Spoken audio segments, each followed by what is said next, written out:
All right, let's take a look at the build list type of question.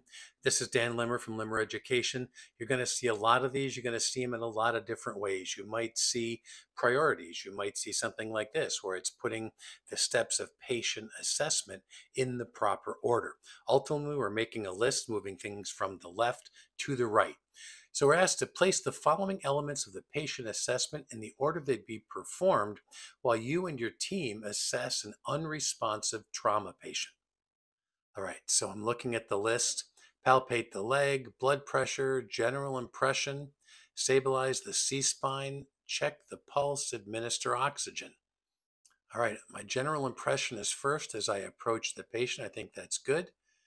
I have a team, so I'm going to direct someone to stabilize the cervical spine. This is an unresponsive trauma patient, and I have the help, so I'm going to do that. Palpate, the leg is out. All right, check the pulse is a big one right there. All right, making sure we've got that pulsing about shock. All right, we're going to administer oxygen. We're going to obtain a blood pressure, and then palpating the leg would look like last on the list. All right, our system lets you check your answer and all green. That means correct. Phew.